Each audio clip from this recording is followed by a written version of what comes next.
Hello and welcome to the very 40th Everybody Dice podcast, a podcast about board gaming, miniature gaming, RPGs, anything you can play on a tabletop, really. I am Steve, and today I am joined by... Ian. Yes. Okay, and today our main topic of conversation is going to be which themes in board game do you feel are overused? Got a lot to say about this one. Um, okay, before we kick things off, can you remember whether I talked about what was going on the website last time? Because I swear I forgot. um, in a pre-recording discussion, you asked me if I remembered what I did literally 5 days ago, and it took me looking at some things I'd written down 5 days ago to even begin remembering. So no, I've got no idea what we talked about last time. Okay. I might cover our bases just to be sure here, because I'm pretty sure I forgot to talk about it. I did put up a Let's Play solo mode on Unbroken, which is kind of a dungeon crawly kind of game. You can find that on our YouTube channel. And the Saturday just gone, we uploaded an unboxing of Seventh Continent. It's one of those games that's kind of been on Kickstarter forever. And I think just this year it's become available to the public in what they call the Classic Edition, which is kind of a scaled down version of it. It's funny that the Classic version comes out after the Kickstarter version. It seems a bit... it doesn't seem to understand what the word classic means. But anyway. Yeah, it's an interesting choice, I guess. Yeah. Anyway, how are you, Ian? Yeah, I'm alright. Yeah, Yeah, how are you? I'm kind of tired. Kind of got back from work and rushed to this. Um, but you know, what have we been playing?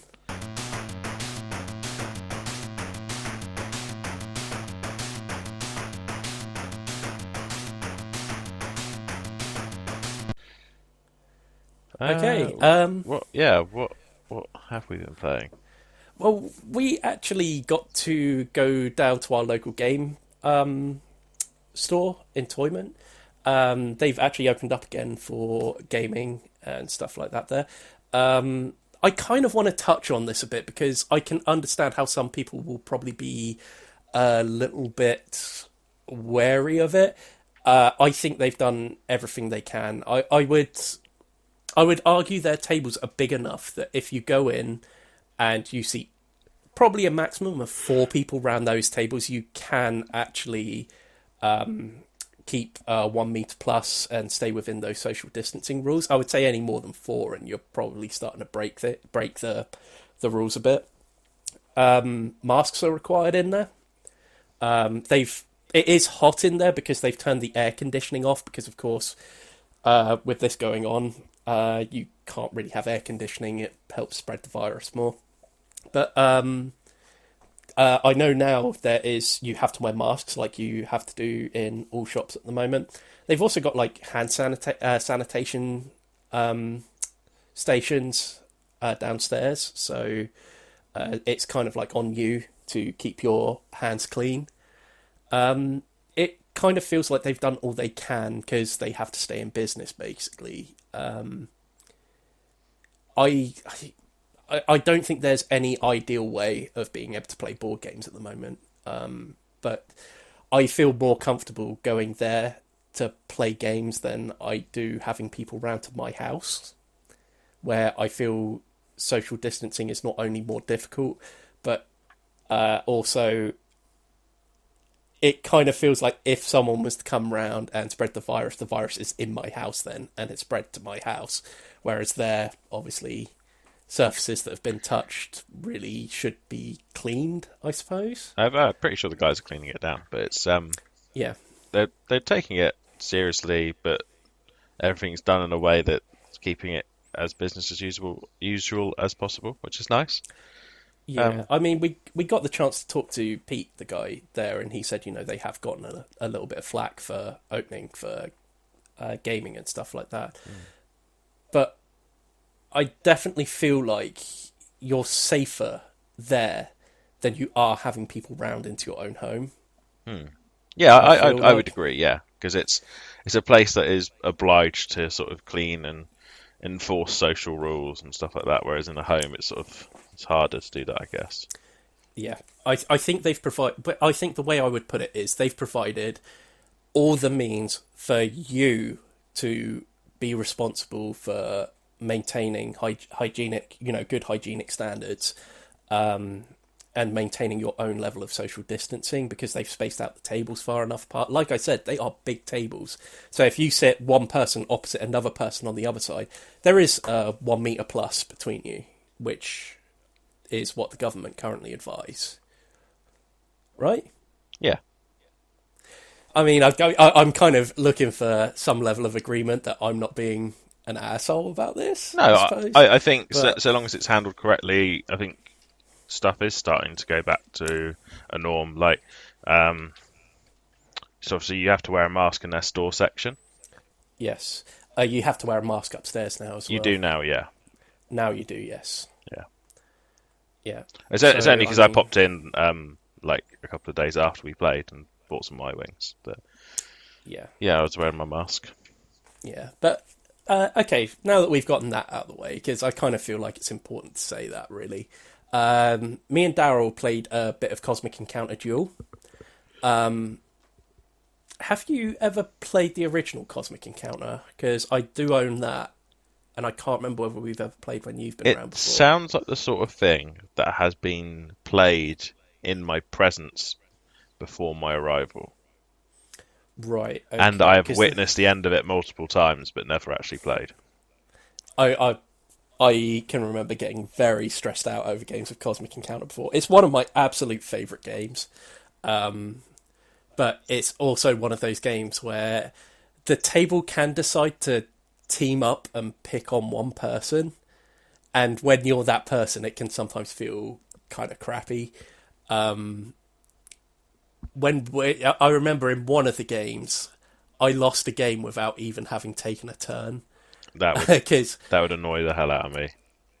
it was literally because two people had basically the whole point of the game is you're trying to colonize a number of planets with a really basic card system of you simply both players play a card, and whoever has the highest number plus the amount of UFOs they've either got defending their planet or the amount of UFOs that are attacking the planet gets added onto the values that are on those cards, and whoever wins the duel. And then people colonize the planet, basically. The thing is when someone goes to attack another person, they get to ask the table, do you want to help me attack them? Do you want to help me defend them? So other people can start moving ships on there. You can negotiate with them. So maybe you might say, okay, yeah, I'll help you attack them if you let me put some of my UFOs on one of your planets as well. And basically you can barter with everything. You can barter with cards in your hand. Like you can say, okay, I'll give you these 2 cards if you help me attack them, and things like that. So there's a lot of potential to even screw over one another in the deals, because it might be that you've handed the person 2 bad cards. So you've still kept your word and given them 2 cards. It's just 2 cards that are really not going to help them at all. You can choose to divulge the information and give them the card, basically. So you can... It's really down to you how you negotiate with people as to how you attack things. So you can imagine that as a 2-player version of the game, how on earth is this going to work? Because there's no negotiation or anything like that, and that's a big part of the game. But anyway, I'm getting off topic a little bit here, because I was talking about the game that we were playing. Essentially, 2 people on the table, Matt and Sean, had 2 cards that synergized it with one another in such a way that they got into an infinite loop of taking turns one after the other. So basically, everyone sat round the table and didn't get a turn, basically. I think what happened was it kind of went Matt's turn, Pete's turn, Sean's turn, Matt's turn, Sean's turn, Matt's turn, Sean's turn, Matt's turn, Sean's turn, until the game was over, basically. And yeah, that was not very fun, but it's kind of the spirit of Cosmic Encounter. The whole idea is that people have alien powers and they have varying degrees of usefulness.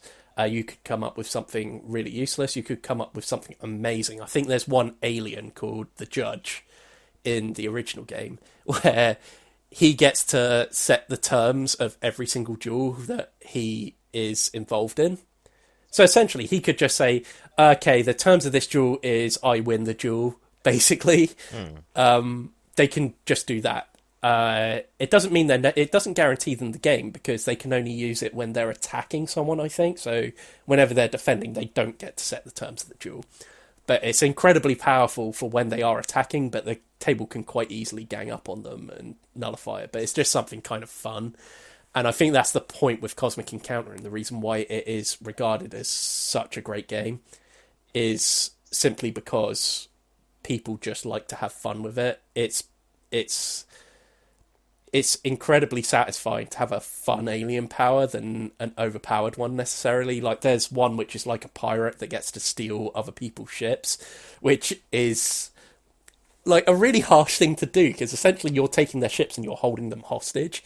Because usually what happens is ships get destroyed, go to the warp, and then you have a means of bringing them back.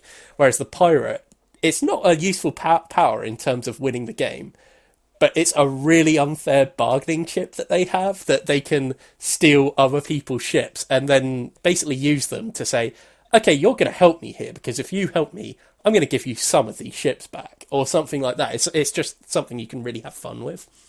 And I think that's why Cosmic Encounter is so beloved. And transferring it to a 2-player game is really interesting because it still works. And it's taken the negotiation phase completely out of it, because you can't. It's kind of put in something kind of to fill the gap in the idea that you have 3 alien races that are all unknown to begin with, and over the course of the game you can befriend them, and it gives you a little extra power that you can use against the other person.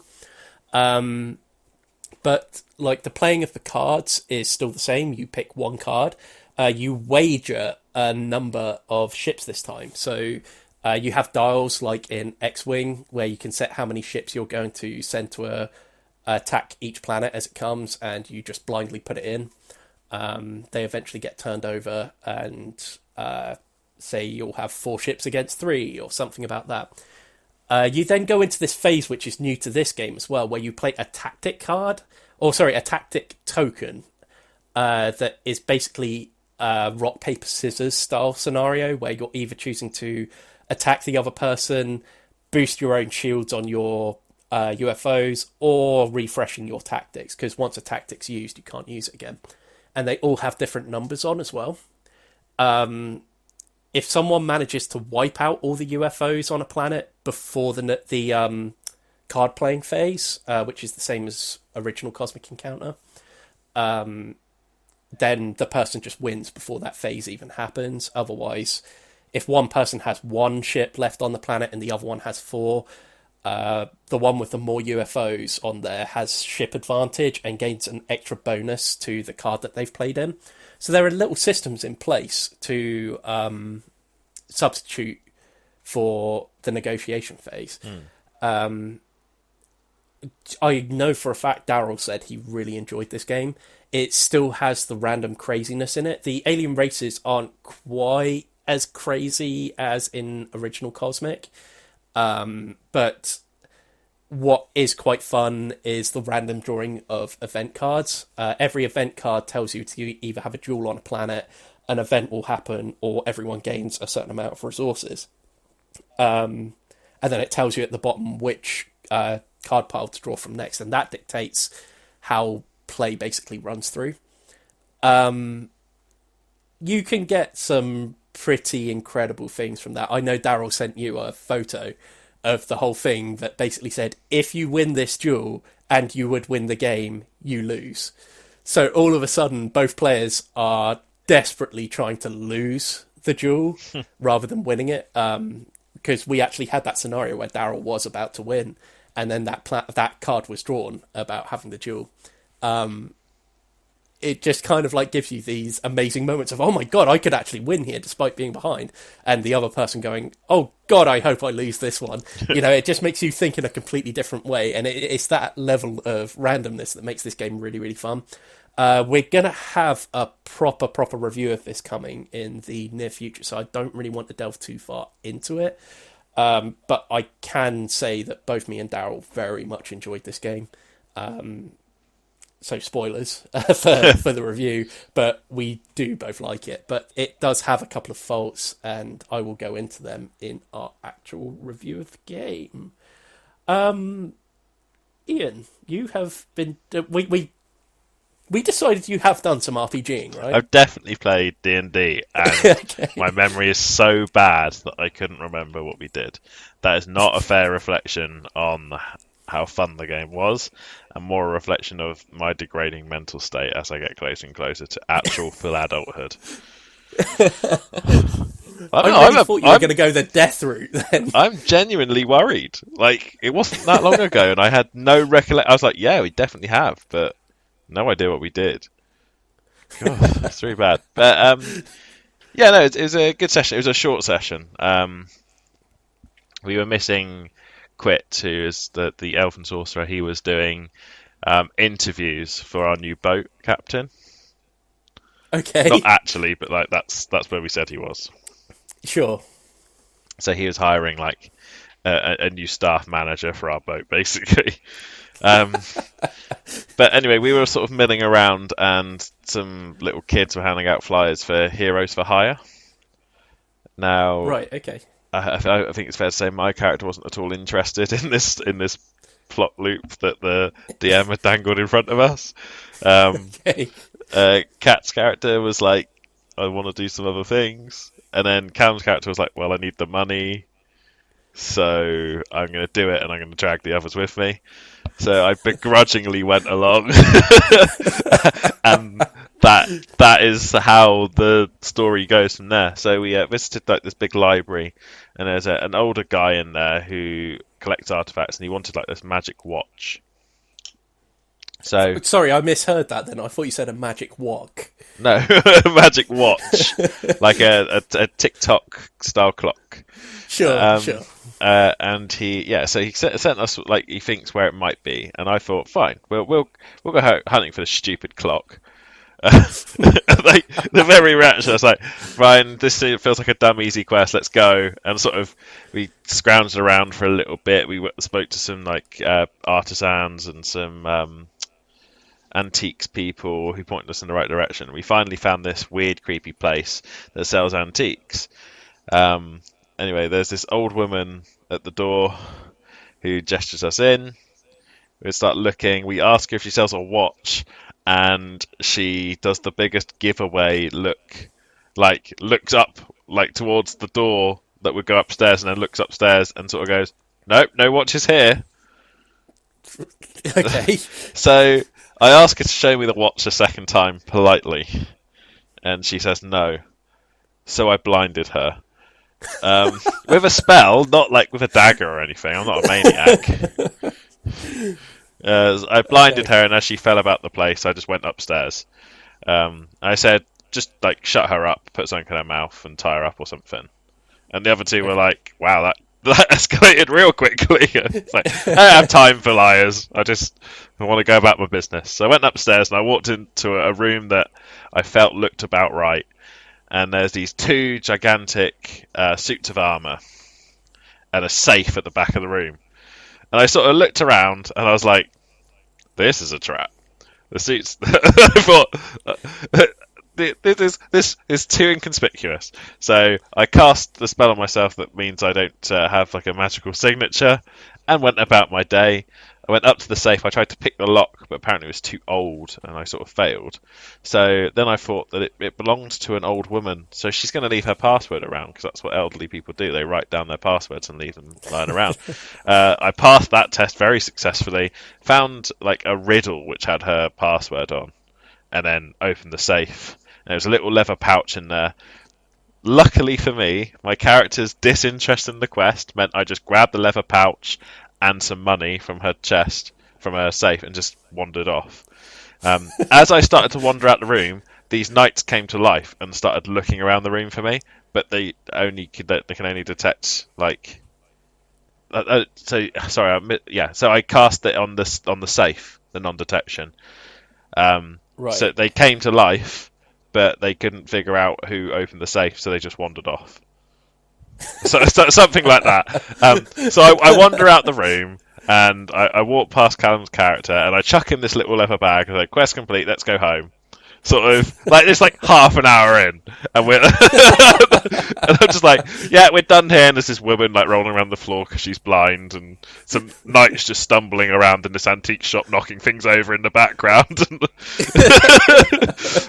everyone's just sort of like, huh, okay, so we leave. Callum, as me and Kat's character leave the store, Callum's character looks into the bag to make sure it's the watch, which is fairly sensible considering how gung-ho I was going. Sure. And there's a bright flash of light. So we both turn around and go back into the store. And Callum's armour is all over the floor. The little leather bag is on the floor as well. And amongst the robes and cleric armour is a baby. Oh, God.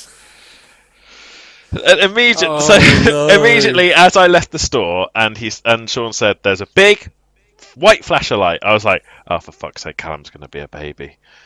I was like, it's a magic clock that when Callum looked at it, there's a big flash of light. He's definitely going to be a baby. I turn around, lo and behold, Callum on his dumb quest has turned himself into a baby.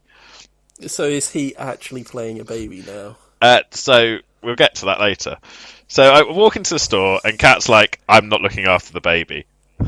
And fair enough. Yeah. So also the half demon goes, "No, you're right. I'm not looking after the baby either." I cast Unseen Servant to carry the baby for us and wear the armour. So it dons Callum's armour and carries the baby at like arm's length in one hand. Like completely incorrectly carrying this baby. And we go about the business of looking for someone to raise Callum.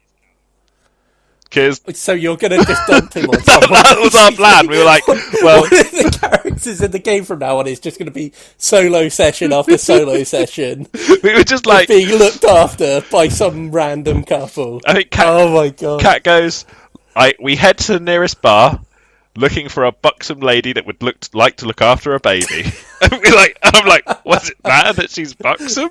Yes, plenty of milk. Fine, whatever. Oh, Jesus. So we walk into a bar, and immediately like an older woman starts fussing over Callum. We're like, here is all of Callum's gold. The baby is yours. Just walk away. Like, raise him as you will, whatever. She's like, am I babysitting? I'm like, yeah, like sort of, but if we don't come back, then I guess you keep it. Oh my god! So his character is ruined now, basically. Well, fair with. So we left and went and spoke to the weird, creepy quest giver who asked us to find this watch, and he's like, "Oh, I don't suppose you mind looking in the bag and making sure it's all there for me?" And I shut the bag at his head and said, "Yeah, I'm not a fucking idiot, mate. One of our mates opened it and he turned himself into a baby. Give me my reward." And he's like, "Oh, I did not know that would happen. Where is your baby friend? Perhaps I could, reverse the spell." And I'm like, "No, you're gonna do some creepy thing and like turn your age down and turn him into a husk or something. I don't trust you. Give me my reward and be gone." And he's like, "Oh, do something strange to the baby. No, I couldn't possibly. If you could just bring the baby to me and all will be well." And I was like, "No, I'm not bringing you the baby. I've given it away to some woman. I just want my reward. I brought you the watch. Give me my reward." This sounds so lame.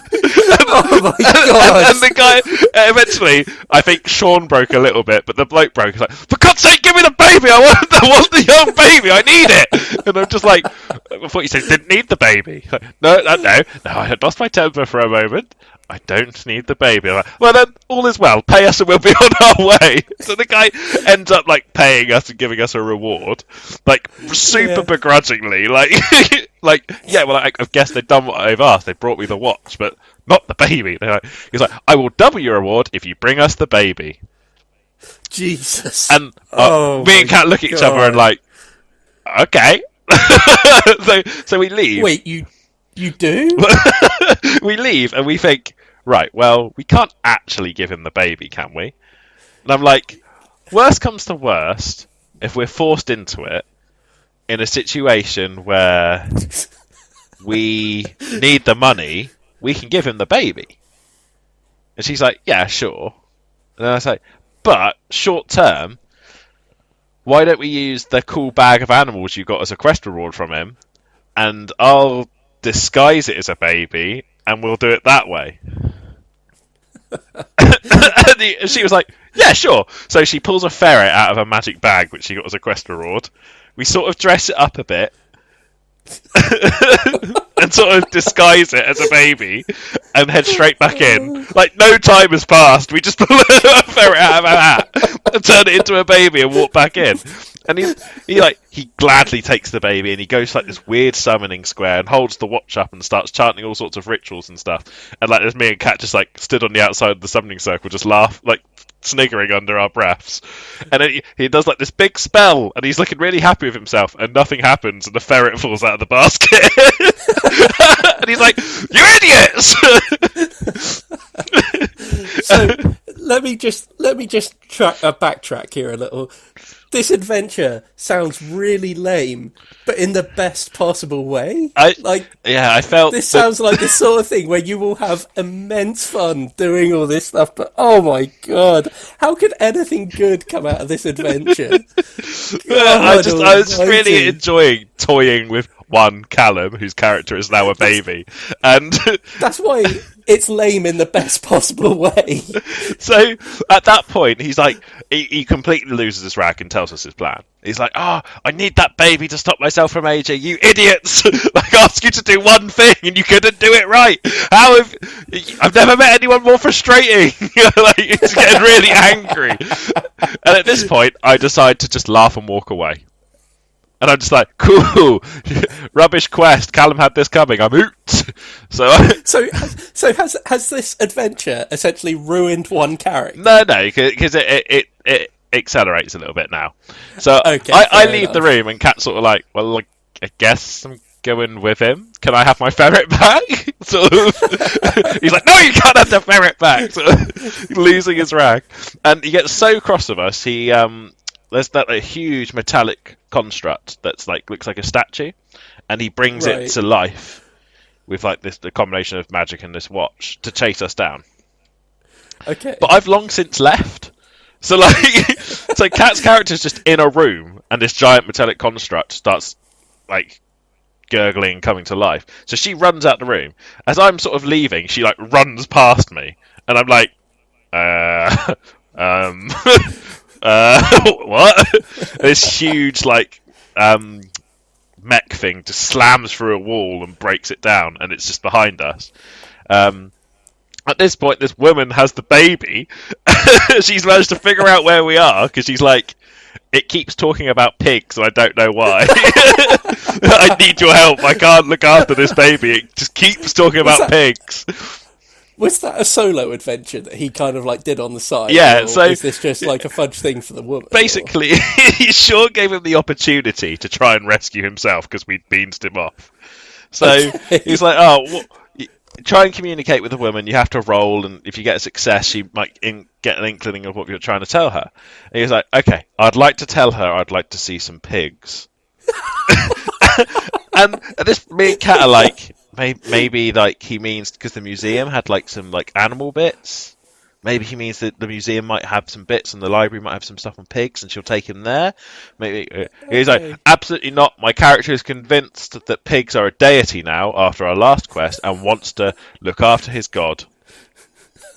And we were like, oh no, you're just content to be a baby for the rest of existence. Fine.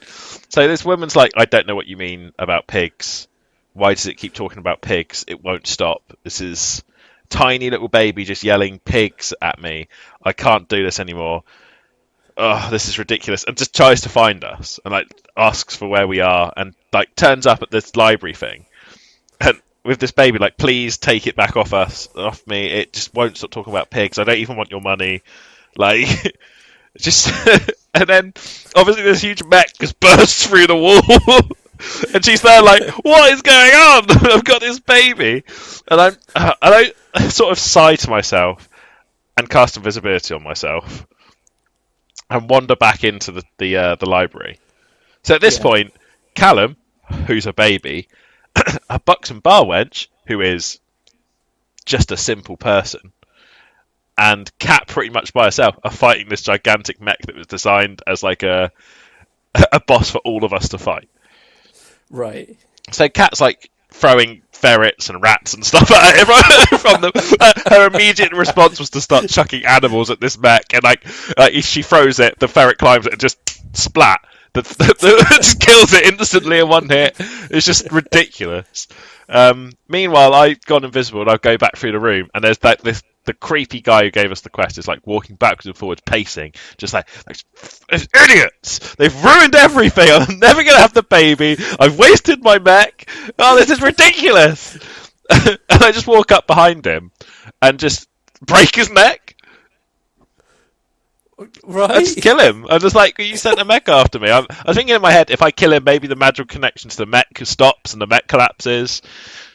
No, that didn't happen.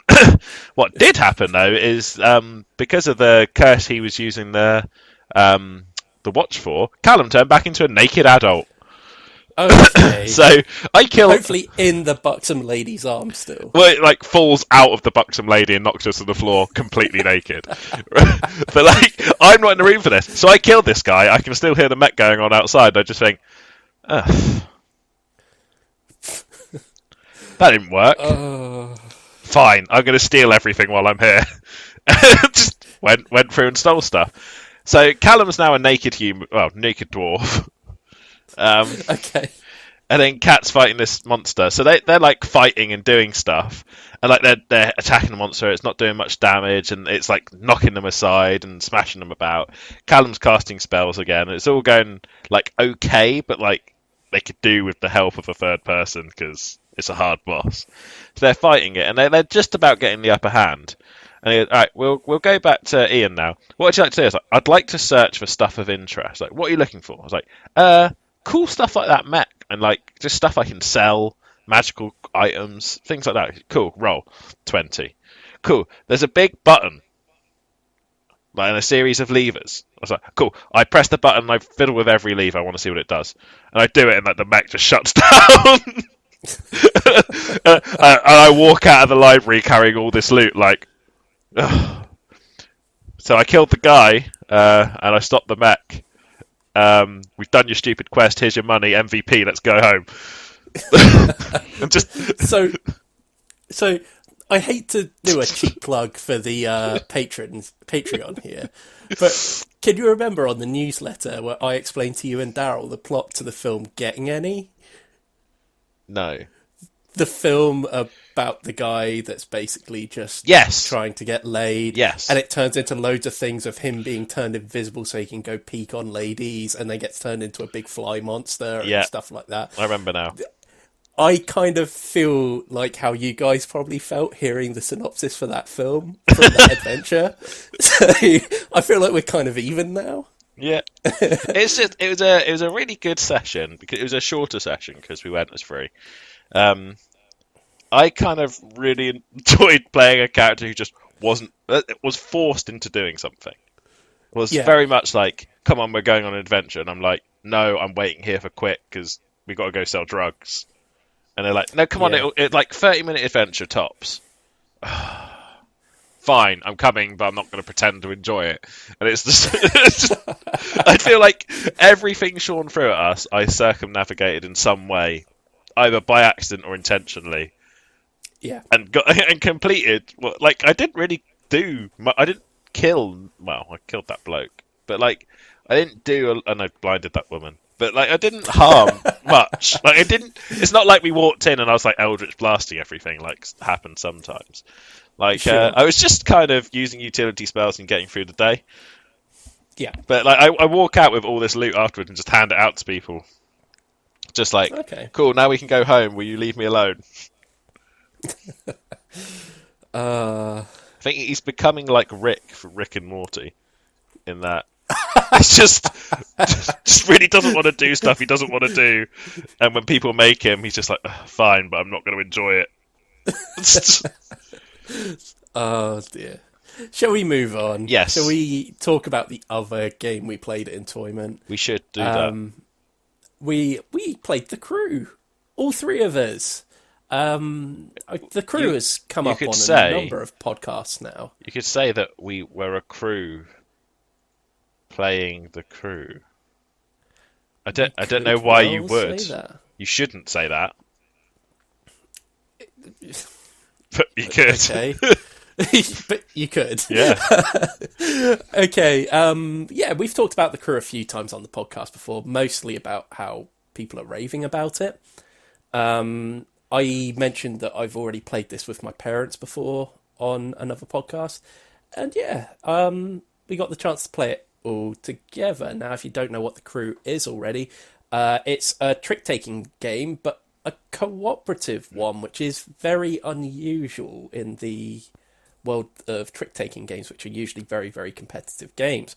Probably the most famous of which is probably Bridge.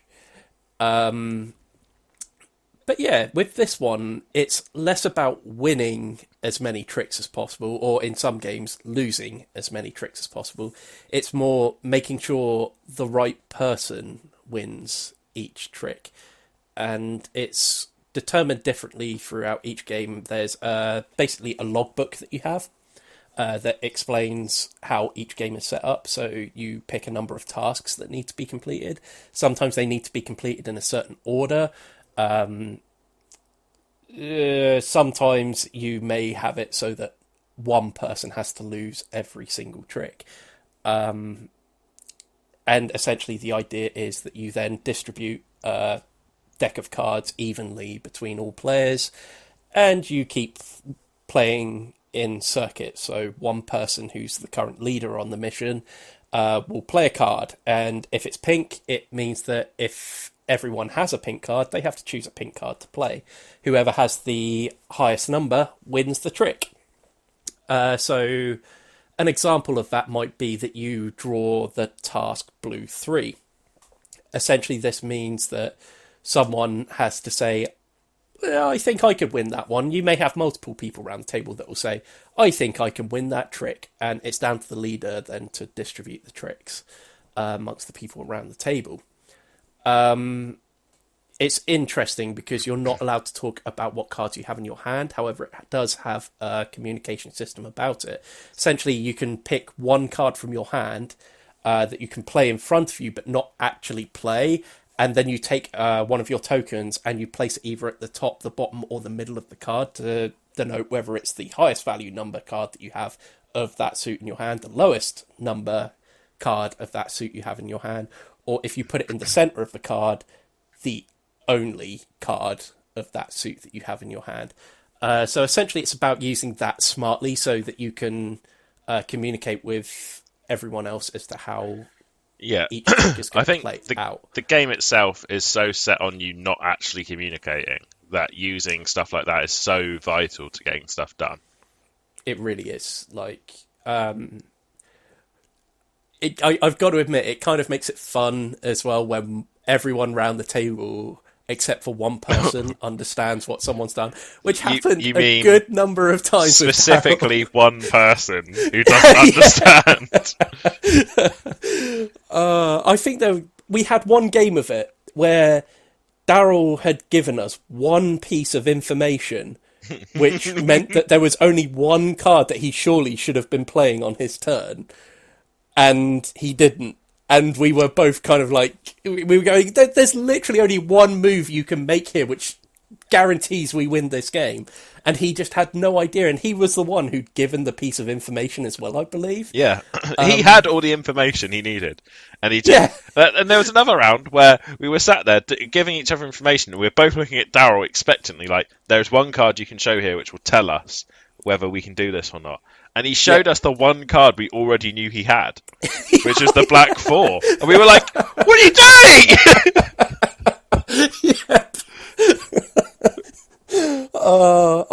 I I think it was such a poor move, if I remember right, that we all just agreed that he could just redo it because it was just such a dumb move. It's what an actual Mr. Bean level idiot would have done. Like, it's just like legitimately at the start of the game you go, who's got the black 4, and whoever's got the black 4 goes, yeah, I've got the black 4, and you start and basically you choose how things are distributed, and like legitimately 30 seconds after him declaring he had the black 4, he shows us it and then puts the counter on it like, this is the only black 4 I've got. Like, we're like, what? Why are you doing this?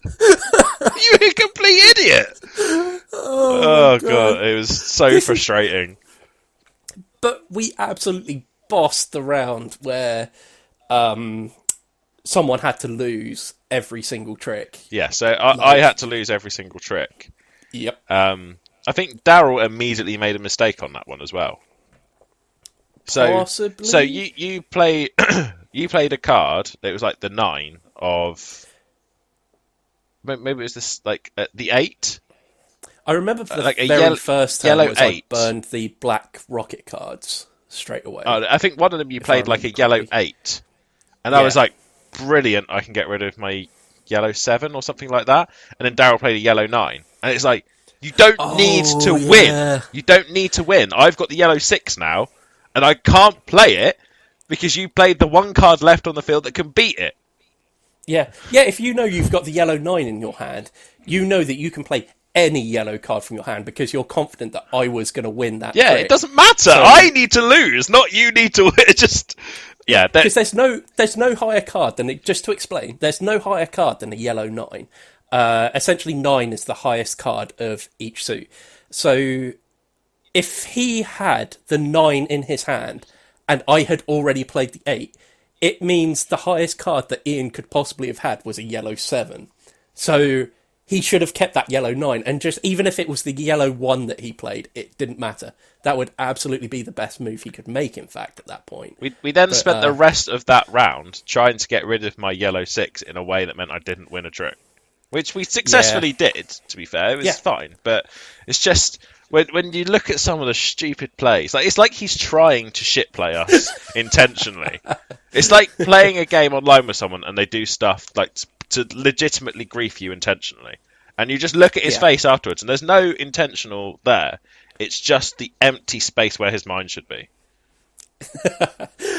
Okay, I'll ask one question before we move on. Do you feel this lives up to the hype that everyone... this is... I think at the Golden Geek Awards, the only game that won more awards than The Crew was obviously Wingspan.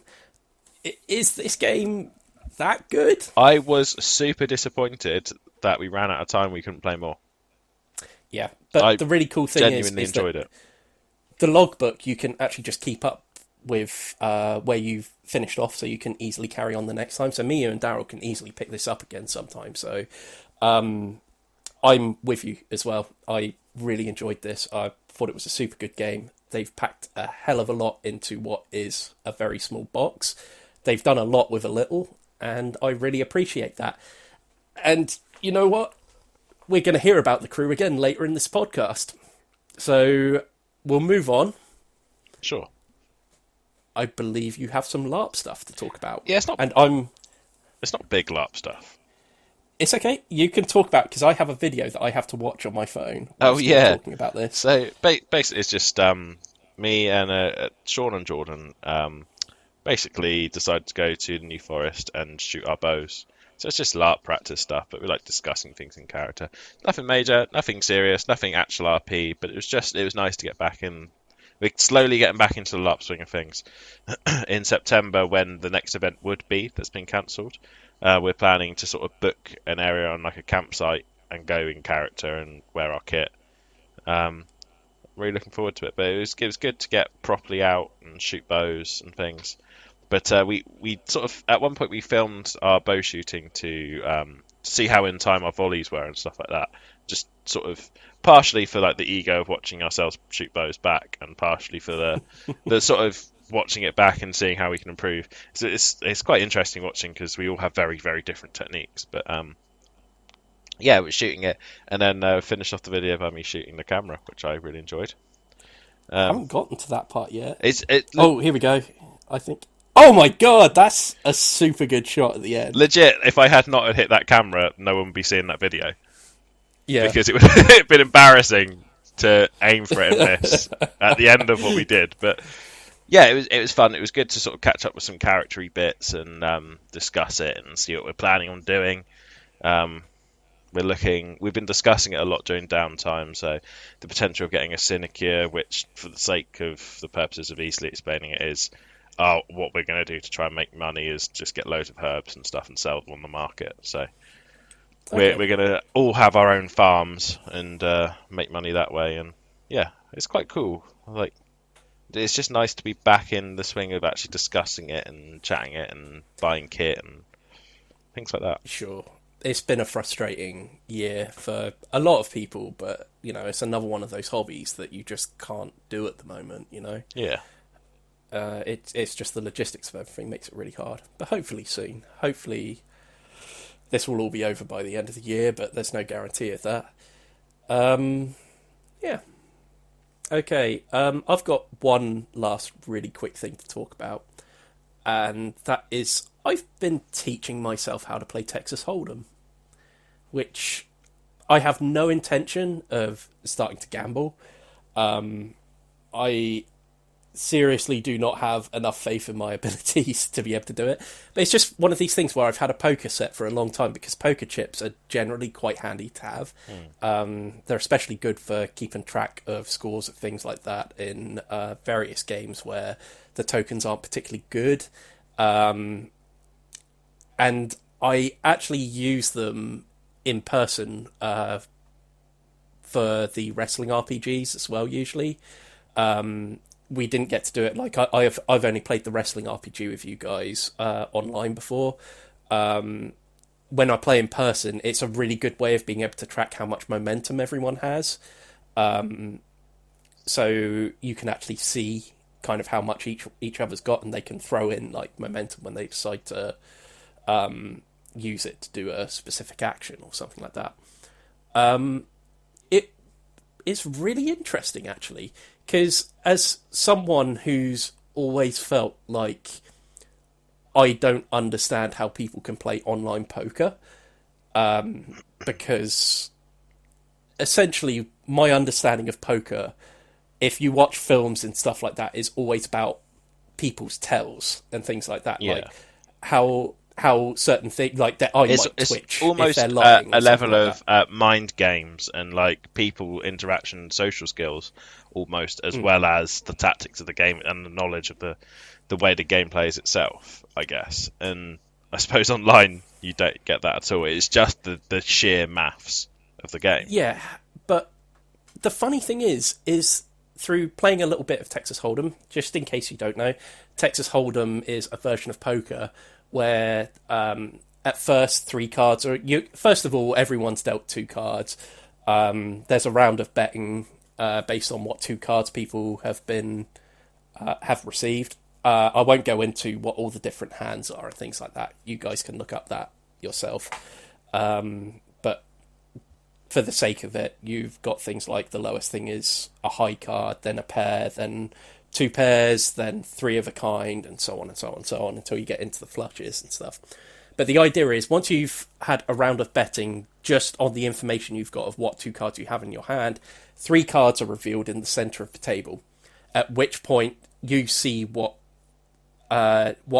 is the best hand you could play with, say, the 5 cards. And then there's another round of betting with people possibly folding and dropping out the game if they see things aren't going their way. Then a 4th card is played and revealed, and then another round of betting, then a 5th card is revealed, at which point betting just keeps going until either everyone folds or everyone checks, and then you have the showdown where everyone reveals their cards and reveals who has the highest hand. But in going through a few mock games of it, I suddenly started to understand it a little better, and how actually you can play these games online and still be able to play people. Because it's interesting to see different betting patterns. And if there's this real thing of if someone throws in a ton of chips all of a sudden and goes, I'm betting all this, everyone's just going to go, yeah, I'm not going to match that. And then they may have an amazing hand, and it actually turns out that you could have fleeced everyone for a bit more if you just bet a small amount more, because the idea is that you want to incrementally increase the amount people are adding to the pot, rather than going, yes, I have the biggest penis, and then at that point everyone goes, well, I don't want to measure my penis against yours then. And then they haven't put their penis in the pot. Yeah. I've lost track of the... You want more penis... Ideally, more penises the better, right? And you want to tempt everyone to put their penises in so that you claim the most penis. You don't want to reveal the full length of your penis straight away. Exactly. Yes. You want to reveal it little by little. Just poke it through your fly. Just the tip. But I kind of found the concept a lot more interesting, and now that I actually understand it a little bit more, I can appreciate online poker a bit more now. It's just something I really wanted to bring up in this, because I found it really interesting as someone that really didn't want to go anywhere near poker, because I am really not a betting man. I don't like to bet. I have no faith in my abilities when it comes to me and gambling money. But it was more of a curiosity thing, because it was there in my room, and I thought, I'm finally going to learn this, and it just started interesting me a bit more. And I think I'm open to the idea of playing poker, but just for the fun of it, and not playing with actual money, because I think I'd be really bad at that. Yeah. But yeah, I just found the whole concept really interesting, and just learning those few things just goes to show that sometimes you can discount something before ever really trying it properly and giving it its proper chance, before realizing some of the the additional skills you have within the game, and being able to just lead people. It's almost like you're trapping players in poker. That's what it feels like you're doing, rather than saying, I'm going to place this big trap right here, and everyone just goes, I'm going nowhere near that. Yeah, you got to be. It's about being smart about it, isn't it? Because if you really don't want to let on that you've got the best hand, you want them to think they've got the best hand when you actually do. Entirely, and I can now see why people would want to play this online, because although like anyone would say, those whole kind of facial tics and being able to tell when someone's lying because they act in a certain way, that does still play a part of it, but it's not, the game's not completely gone without that. So yeah, that was just kind of interesting. Right, I think that's everything I've been playing. Is that everything you've been playing? Yes. I mean, if it wasn't, then you know more than I do, because I can't remember anything, apparently. Well, in that case, let's do a news.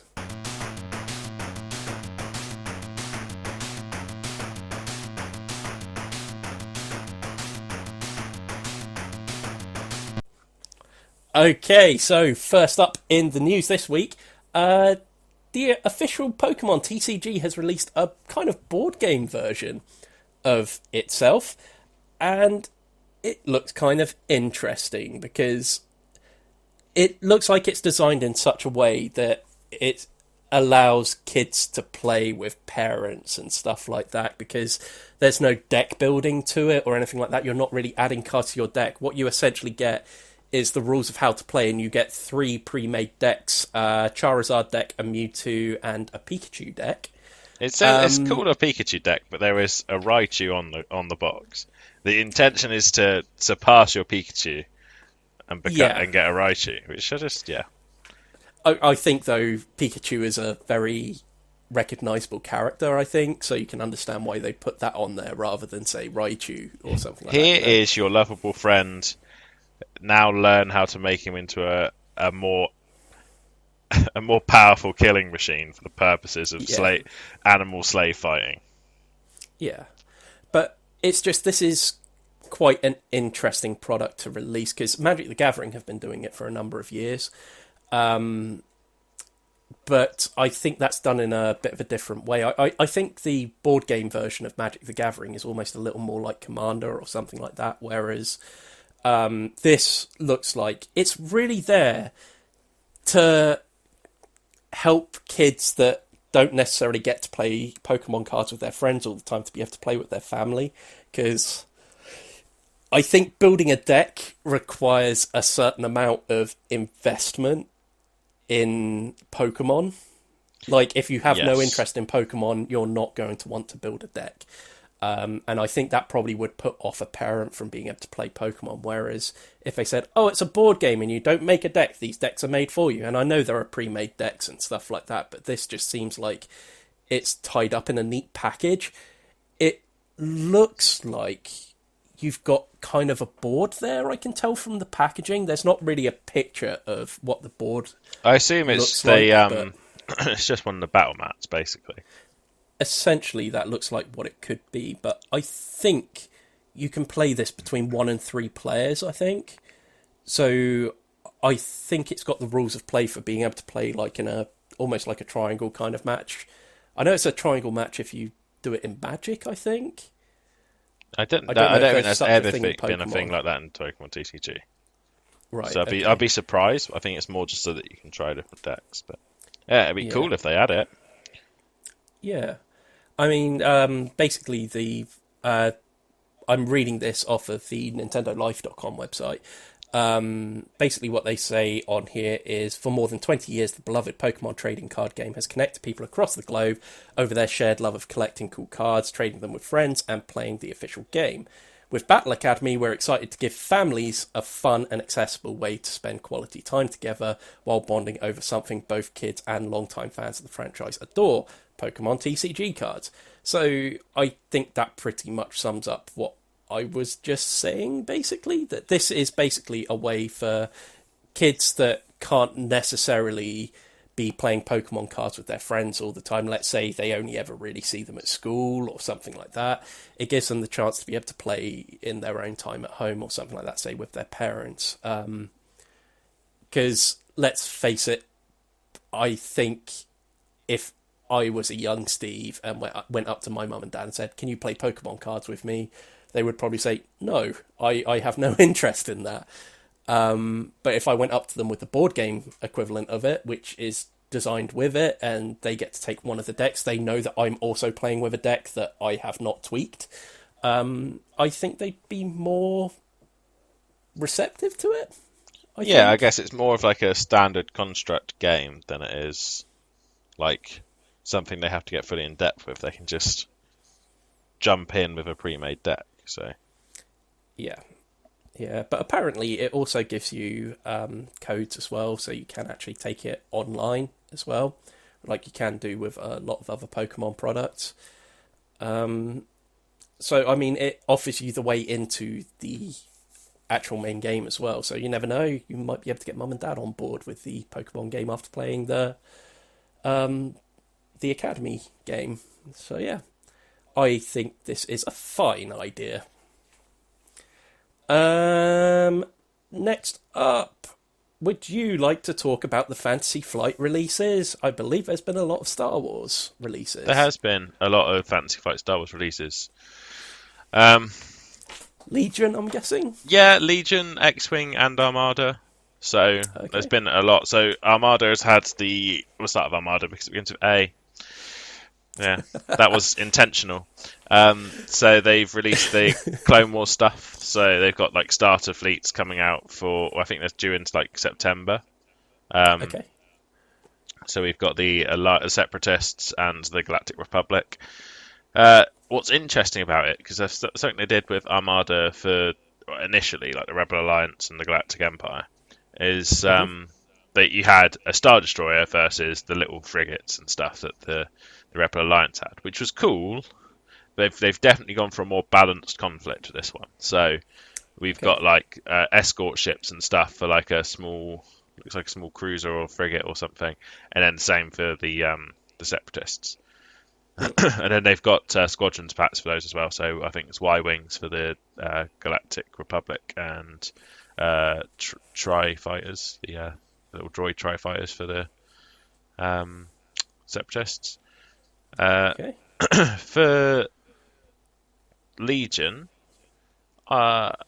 the announcement was for like Darth Maul. I think it was. Yeah, you sent pictures to us, didn't you? Yeah, I'm actually struggling to find it on the Fantasy Flight page, which I'm looking through now to remind myself. But it You was definitely sent us on the WhatsApp chat. yeah, it's Darth Maul, Anakin. I feel like there was some clone stuff and some Separatist stuff again. Yeah. But I'll come back to that because I can't remember, and I'm looking it up as I go. But there's also some new spaceships for X-Wing. So we've got, I think the Heralds of Hope Squadron were announced. So that's like Right. Poe Dameron's X-Wing and A-Wing. It's like resistant stuff. There's the TIE RB Heavy, which is the TIE Brute, which you see in Solo. Okay. There's Slave One again, the third Slave One. But this one is Right. painted like Jango Fett's, and I think it's got rules for it to be used as a separatist ship. There's the Tri-Fighters. There's the Eta 2 Actis, which is like the Jedi Starfighter with the hyperdrive link, which you see in the films and in the Clone Wars animated series. The Nimbus class V-Wing, which you see very rarely, every now and then, in some of the bits. And I think that was all that was in that expansion. Just to let you know, I think the Darth Maul thing you sent to us on an Instagram post, so it might be on Fantasy Flight's Instagram page. Thank you. That will help. Yeah, so it was Darth Maul, Anakin Skywalker. There's like the support packs, that's what it was. So Separatist Specialists, so it's like tactical droids. It looks very cool. And then there's the clone specialists, which I think they're like clone commanders. Doesn't actually say what they are. I think it's just a quick glance at some of the stuff. You can see the clone commander card, which is the only reason I say that. But yeah, it looks cool. Looks really cool. So they're going hard on the Clone Wars stuff, which I'm totally on board with because I love that era. You and Daryl have been talking about getting back into Legion for a long time. Yeah, I think I made it clear to him when we initially talked that the thing that would get me back into Legion is the Clone Wars era stuff. And to be honest, I also said the thing that would get me into Armada is if they started releasing Clone Wars era ships so that I could play Republic. And yeah, they've gone ahead and done it, so I kind of feel like I need to back up my word now and spend loads of money on Fantasy Flight. But I mean, I've already got like Arc 170s and Jedi Starfighters for X-Wing.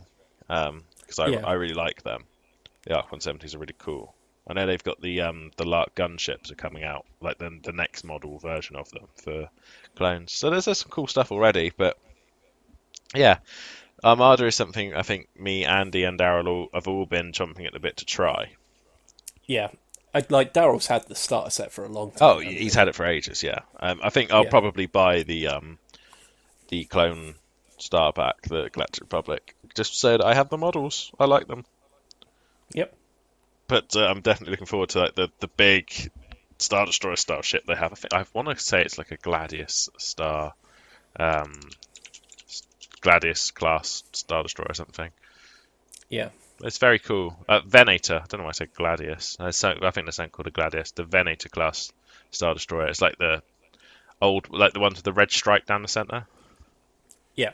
Looks very cool. Okay. Right then. Shall we move on to the next news story? I've actually got one more thing. Oh, okay. It came out of nowhere, and it basically, as we started up, I got a notification from on Tabletop saying that something's being released 41 minutes ago. Oh, okay. And I was like, wow, I want to talk about that because I really like that game. So, Darkest Dungeon, have you ever played it? Darkest Dungeon? Yeah, I've played that. It's a video game, and it's very fun. Mythic Games are working on a Darkest Dungeon board game. Oh, wow. Which okay. I will send you a link for so you can look at afterwards. Yeah, definitely. But there's not a huge amount of detail in it yet by looks of things. But the models look cool. And it's got like a background that you can walk through by looks of things. Oh, that's really cool. Again, not a huge amount of details. I'm just making assumptions based on what's there. But all the little characters or the models are like based on the ones from the game. It looks the art style's there as well. And they've been painted up in that way. I assume you have to paint your own. But again, I don't know. Okay. It's being previewed this weekend during Gen Con Online. Right. So okay. those who want to check it out this weekend, Gen Con Online, watch that. Okay. Right. Shall I move on to this last story I've got here? Sure. Okay. The Spiel De Jahres winners have been announced.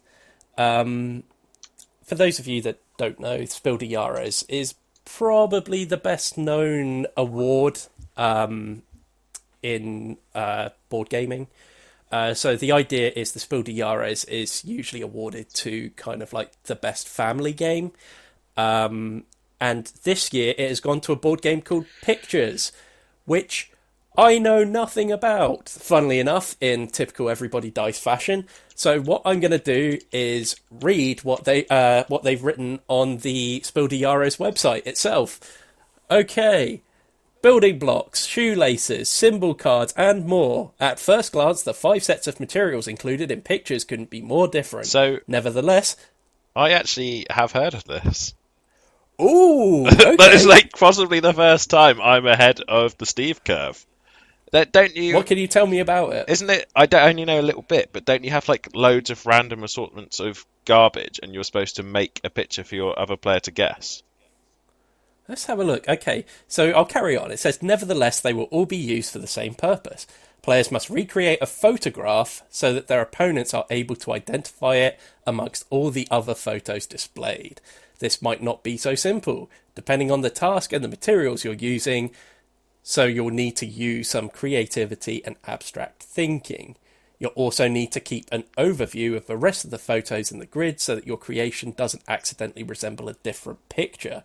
Once all players are happy with their efforts, everyone has to guess each other's and points are awarded accordingly. Afterwards, everyone swaps their building tools so that every player gets a chance to try out every set of materials once. Okay, so is that kind of what you were saying? So yeah. So I in my head, whole... I didn't know it was Pictures. I had, which the game is called Pictures, so maybe I should have guessed that. But it's like you had to show something using like I knew you had like little like blocks and some like string and like stuff like that, and you had to like use the random assortment of stuff you've got to make something look like something else, so that they could guess what it was. I wasn't 100% sure like what picture it was, like, or whether it was Pictures, or like whether you got a card saying do an ox, and you had to make an ox out of what you got. But yeah, it's pretty much what I thought. But I've heard of it briefly, and assuming it's not you, goodness knows where I've heard about it. Maybe it was Pete. I don't know. Maybe. Someone was talking to me about it. But this is quite interesting, because it actually says in the article as well, just to carry on there, it says the results are often astounding. So the guessing rounds often seem like a visit to an art gallery, which actually seems like a really cool idea.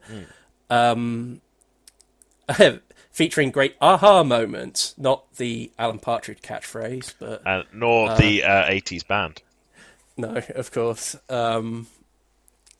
Yeah, so it sounds like it's one of those games where people will be making their assumptions and be totally off the mark. I can see how that could be fun.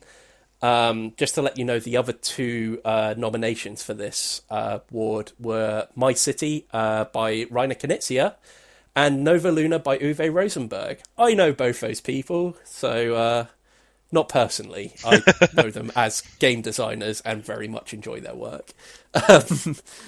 We bring up Rainer Knizia quite a lot because we tend to enjoy his games, but yeah. Now, at the same time, there's also another award called the Kennerspiel De Jahres, which is often awarded to a more tactical game, one that's a little harder to grasp. Like, say, the Spiel De Jahres tends to be quite easygoing game, so you can understand how a game like Pictures, from the description of it, would win it. The Kennerspiel was won by The Crew. So, interestingly, it beat out Cartographers, which has been a really popular game. I've noticed a lot of people in isolation have been playing Cartographers online. I've watched a couple of videos of it, despite not playing it, and it does also look like a phenomenal game. And the other game that was nominated for this was The King's Dilemma, which we were planning to try and get hold of and take to Eurogame Expo. UK Games Expo, sorry. The other one's the video game one. Was really planning on buying this and taking it to UK Game Expo to try and play there, because it's kind of like a legacy game where everyone's not playing the kind of king that goes to war and stuff like that. You're more the one that just sits behind the scenes and just pulls the strings kind of thing. It looked very, very cool.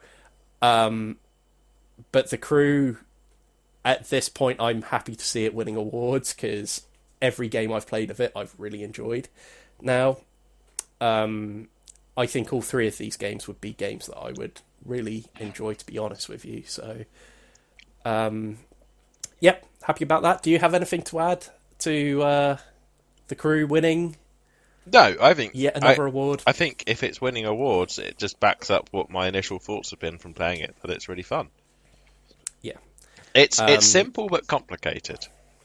Yes, the aspect of playing the game is simple. The rules are simple to understand. The tactics and thought processing behind a lot of it can, I don't want to say complicated, but you have to put some thought in, or Daryl it and just bean, because if you do Daryl it, you beans it for everyone. So yeah, I mean, the thing is it's another one of those games, a bit like the Mind, where you start getting into a hive mind kind of thing. You think he's going to play this way, so it would probably benefit me to play this, or something like that.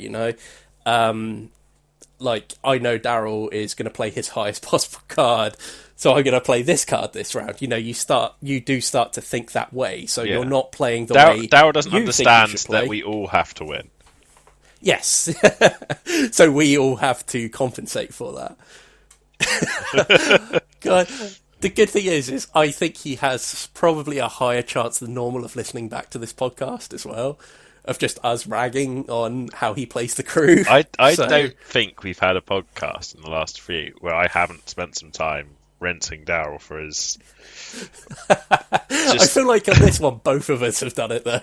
He had it coming. Like, I've got no sympathy. It's true. Like, it's absolutely what true. he did was just... I think he understood afterwards what he did was stupid. So... Yeah. Or at least he pretended to. Okay. I won't be moving on to an audience question now, because we don't have one. But if you do have something you'd like to ask us, whether board game related or tabletop related or not, please do feel free to either tweet them at us or send them to mailbag@everybodydice.com.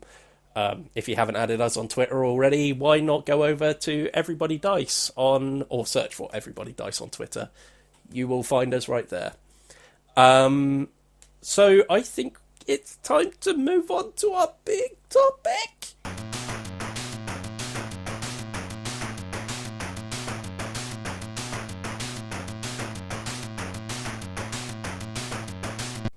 Yeah. Okay.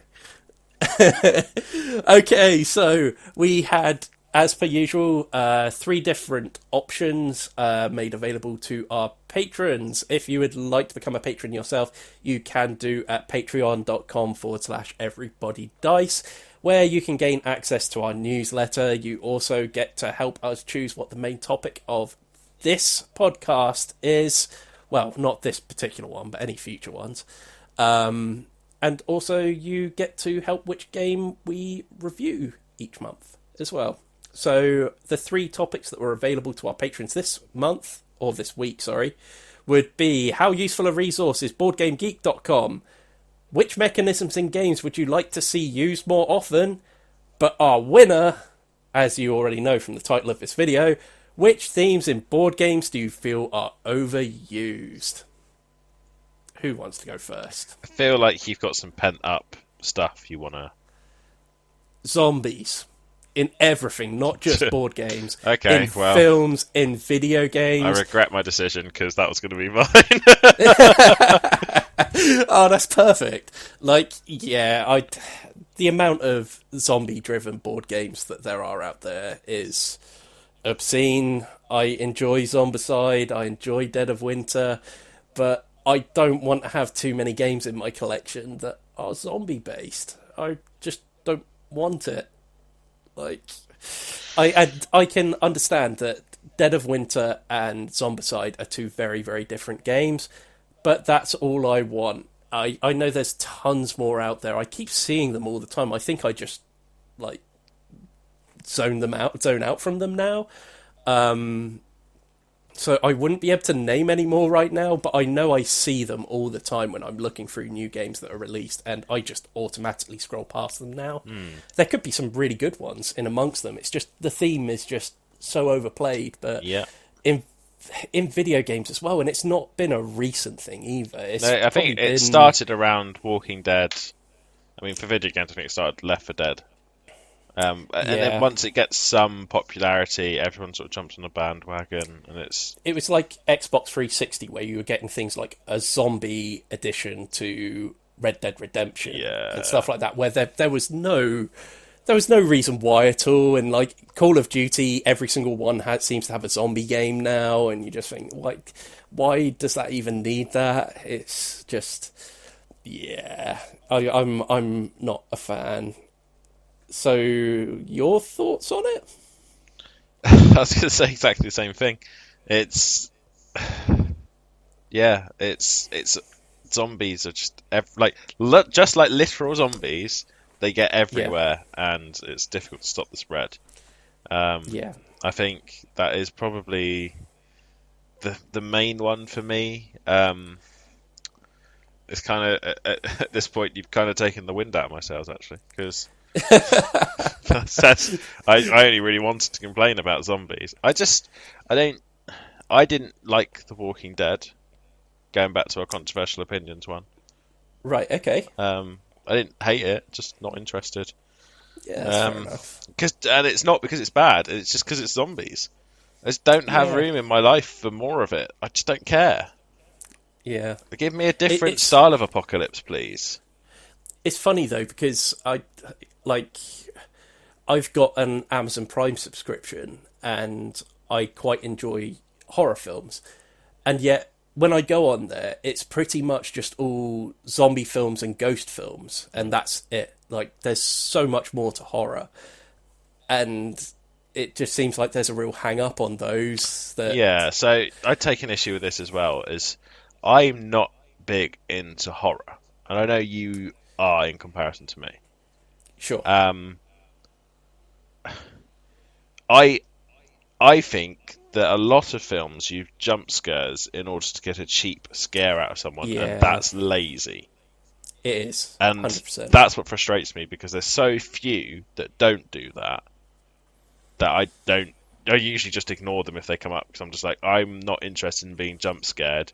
That's like starting a race with me and being like, oh, I'm going to win this race. And I'm like, oh, you're not going to win this race. And you've let my tyres down. And it's Yeah, like, well, yeah, okay, fine, you are going to win this race, but do you really feel like you've won that? yeah. I mean, it's a funny one because, especially on the subject of horror, it's so split in terms of what people want out of horror films. Like, with some, if there aren't enough jump scares in a film, people say, "Oh, that's boring." Whereas sometimes some of the best films I've watched are psychological horrors, which genuinely don't focus on the jump scares at all and just focus on like someone gradually breaking down over time and gradually going insane. So this is, And I yeah. find them far more interesting, but then a lot of people will watch those films and go, "Ah, that was boring. Nothing really happened in it," and that's where it gets a little bit frustrating when So it comes to horror. I And prefer horror films to be action films. Like the sort of films right, that get made into horror films, I'd rather they're just action films. And so then there's stuff you kind like of like the tongue in cheek kind of Shaun of the Dead. yeah, yeah. Um, but then there's Tucker and Dale versus Evil, films like that. yeah. So If it's you've ever seen that, no, I haven't, but I understand the concept. But yeah, like it's that sort of thing. Yes, like I just want it to be a bit silly because sure, the problem I find, and it's with horror, maybe with horror video games more. And this is something when I was playing a game, and I couldn't tell you for the life of me what game it was because I stopped playing it at the moment this happened.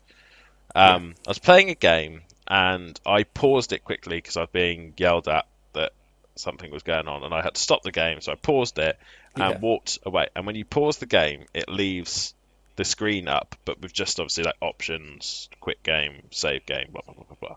But it's yeah, a fairly clear screen. and I came back into the room, and it was a game based around like a hidden thing that was hunting you, and like lights would Right. flicker and you'd see it move in the corner and stuff like that, and then it would always get you without you seeing it. I had paused it at the exact moment I'd been distracted and it was about to pounce on me, and it was just in front of me, and I saw it, Oh and I man. was like, "That's not scary." And I spent the next 5 minutes of the game every time it went round the corner, just going, "Is that the weird thing?" I'm dead. Oh wow! And then I realised that the game was ruined for me at that point because I'd seen it. I'd seen what's scary, and I think what's actually good for horror films. We've gone on a weird tangent now, haven't we? But like, Yeah. what was actually good for that sort of thing is when something that genuinely scares you, Yeah. make it real, like. Because yes, a tentacled creature that pops out of gutters and sucks you in and kills you. Yeah, that's terrifying as a concept. It's not real, but like Yeah. you can make some really real horrors that make you go. Ugh. I think Yeah. you hit the nail on the head with psychological horror. But in terms of themes for board games, as I think what our initial chat was about, yeah, Yeah. I'm kind of real fucking sick of zombies. It's Yeah. constant, and there's a few themes that I've seen that get used a lot. So Do you I'm know what? I'm going to go with medieval towns. So I was actually going to say, and this isn't necessarily me saying I don't like the theme. I think sometimes people are a bit lazy in how they theme games, and I know a lot of people are of this opinion. But fantasy, Yeah, man, like you see some games where it feels like they've just attached a fantasy theme to it because they know it will sell that way. And I think one of the games which I know really got really criticized for because of its fantasy theme was Trap Words, which is a great game, but it didn't need a fantasy theme put onto it, but they sure. chose to go with it anyway. And I know that that is something, and I can completely agree with it, that it is overused in board gaming, especially. Something I'd like to see more of: pirates Yes, definitely. I in a think in a it's different actually been, context to. I would like to find some treasure now. yeah. So I mean, we've documented this before on the podcast that I've really been after a good pirate game for a while. And I love Libertalia. I own Libertalia. It's a great pirate game, but it's not exactly a pirate game. Yeah, It's, it's that era, yeah, but not. Yeah, you know what I mean. yeah. So I have Forgotten Waters sitting in my house, which I got during lockdown, which is waiting to be played, and I think that could well be the pirate game that I've been looking for. I know the game which most people suggest to me all the time is Merchants and Marauders, but I've had real trouble getting hold of that. But Forgotten Waters looks absolutely fantastic. It's kind of it's a cooperative game where yes, you're doing things like finding treasure and things like that, but you also have to manage your crew. So cooperatively between you, you have to kind of decide on your turn. Right, someone's going to have to take care of the crew. So perhaps I'll go and look after the crew, but someone else might do something that only benefits them. So there's this push and pull between doing what's right for the ship. So the ship may need repairs or something like that. Am I going to go and repair the ship, or am I going to do the thing that I really want to do? So there's a lot of that in the game. It looks really cool. It's a narrative-driven game, so it uses an app that generates your story of your pirate ship. I think you have to name your pirate ship. You have to name a resource that you're after. Because I watched the Shut Up and Sit Down video of it, and they were searching the seas for pears, I think, Okay. or something like that. They just chose a really silly thing for them to be looking for. But yeah, you also obviously make your own character. Your character has its own narrative that works its way through. You're not usually an out and out pirate in the game as well. You have a background to you. So I think in the Shut Up and Sit Down, I watched one person had a background in theatre. Basically, you have a character sheet with a predetermined story in it, but you have somewhat control over what direction you go in. You have kind of like this constellation that you have to fill out as you play through the game, so certain things might happen. Looks really cool. But yeah, Do I you would like get to name your own character? I believe so, yes. Yes. Oh, no, I remember what it is now. And this could be even better. What it is it has... I think it gives you the option to name your own character, but it also has a pirate name generator on it as well, where you roll 2 dice and it gives you your pirate name, and it's really cool. Like, you get some really obscure stuff out of it that's really nice. Because I did have a bit of a play around with that and got a couple of really, really funny names out of that random generator on there, which is really cool. I suppose it's there to help people that might not be able to think of something on the spot, you know. I once played a D&D game where I played a Scottish pirate. Yeah. And I would like to clarify that the character didn't last super long because I couldn't maintain a Scottish accent for long enough. Yeah. But he was called Bojack Scruffmore. And I just really want to play a Scottish pirate called Bojack Scruffmore again. You want to revive that character? Yeah, I want to bring Bojack back. Hopefully sometime. I would love to take it with us next time we do a board gaming session, but I know there's one more game that we really need to play. But yeah, I'll hopefully be able to make time sometime. Should we cap this by saying, if you had the choice of a type of game and a theme that you would add to it, what would you pick? So invent the basis of a game now. Add a theme that doesn't get used a lot, or a theme that you'd like to see, and attach it to a type of game that you don't expect to see it with. Oh wow, Jesus!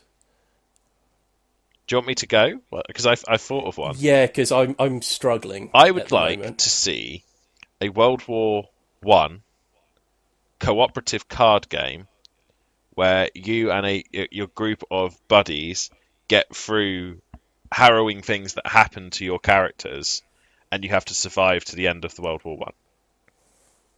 So it's like procedurally generated, I guess, by an app or a deck of cards, things that happen to your group, and you have certain resources and certain health points and certain sanity points, and you have to get your whole group through World War I without dying. And obviously, it's a bit, I guess, I'm thinking a bit like Judge Dredd.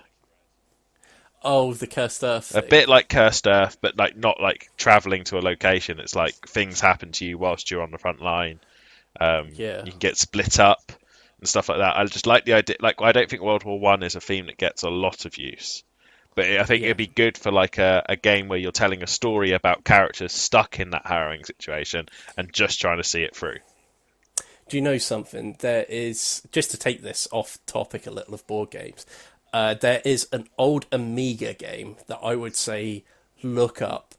It was called Lost Patrol. It was basically the whole game is your group of your squad is basically marooned in the middle of the Vietnam jungle, and you basically just have to make your way back to the nearest camp.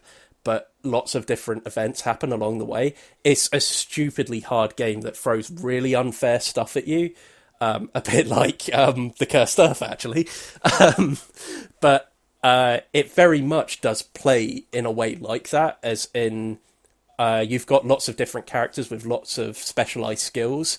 So, say a Vietnamese troop attacks you in hand-to-hand combat, you'd want to throw your hand-to-hand combat guy in there, which gives you a better chance, but something random still could happen to them. There's a lot of stuff like that. It's a really cool game. But yeah, in terms of the actual question you asked, I'm drawing a massive blank. I really am. I mean, I've been seeing a lot of really interesting games recently, like Oceans looks really interesting as well. Where you're kind of... It's lots of stuff I didn't expect to see, although I haven't played Evolution, which the game was kind of... this is kind of like the sequel to Evolution. The idea is you're making a creature and you have this pool of fish that's in front of you, and you're kind of moving fish between pools to be able to feed different species of fish in different ways. It's a really weird concept, but a really, really cool one. So there's a lot of really interesting stuff I've seen recently with a lot of these board games, but I can't think of one myself that is an unusual system. I'll have to think on that and maybe come back to you on a later podcast.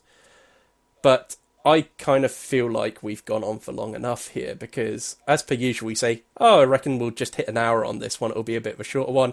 We've nearly been talking for an hour and a half, as per usual. Yeah, if you would like to follow us on the social medias, you can do at Everybody Dice on Twitter and at Everybody Dice Show on Instagram. If you would like to send us an audience question to be answered on the next podcast, then please do send it to mailbag@everybodydice.com. If you would like to become a patron, we've already explained earlier in the podcast what you can get out of that for as little as $1 a month. You can find that at patreon.com/everybodydice. And there should be some videos on screen around here about now. Please do give one of those a click, and don't forget to like, share, and subscribe this video. Until next time, guys, see you later. Bye. Bye, bye, bye, bye, bye.